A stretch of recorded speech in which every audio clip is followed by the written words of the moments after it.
సన్యాసస్తు మహాబాహో దుఃఖమాప్తుమయో గతః యోగయుక్తో మునిర్బ్రహ్మ నచిరేణాధిగచ్చతి.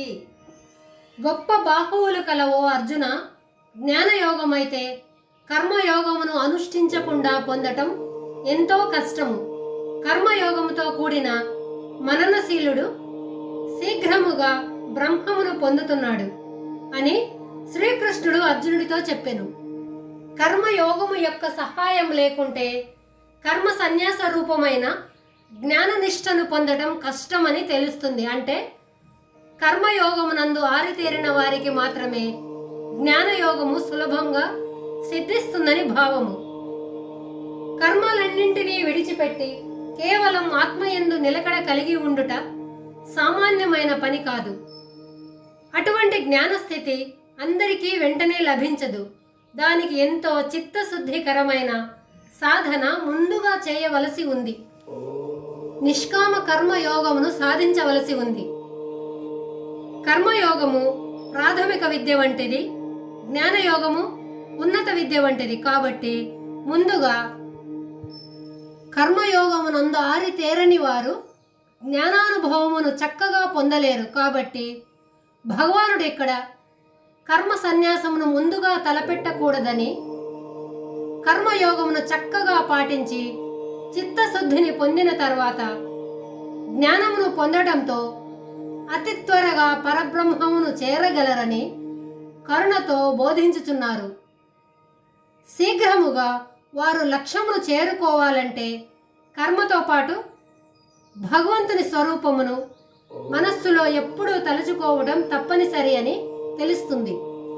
ఈ పద్ధతిని పాటించేవారు త్వరలో జ్ఞానమును పొంది బ్రహ్మ సాక్షాత్కారము పొందగలరని భావము.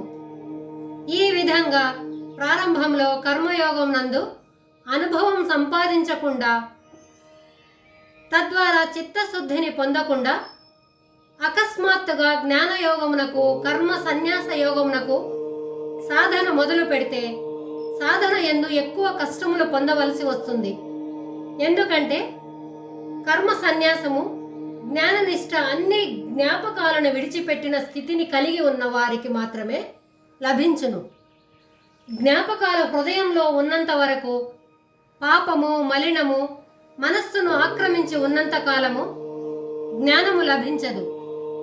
తొందరపడి బయటి వైపు సన్యాసము చేసిన లోపల మనస్సు కుప్పిగంతులు వేస్తూ మనిషికి అశాంతిని కలుగజేయును. కాబట్టి ఏ సాధనకైనా ముందు చిత్తశుద్ధి, మనస్సులో ఎటువంటి పాపం లేకుండా ఉండాలి.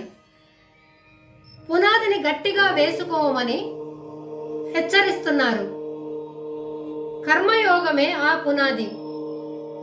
వేదాంత శాస్త్రం నందు ఇది ఒక పరమ రహస్యము. ఇది తెలియక కొంతమంది మొదట మాకు జ్ఞానమే కావాలి అని అంటారు. చిత్తశుద్ధి లేని కారణంగా జ్ఞానం సంపాదించటంలో విఫలమైనారు. అటు కర్మకు గాని ఇటు జ్ఞానమునకు గాని పనికి రాకుండా పోతున్నారు. ఇటువంటి ప్రమాదం నుండి భగవానుడు తప్పించుటకు ఈ శ్లోకంలో చక్కని ఆదేశములను ఇచ్చి ఉన్నారు.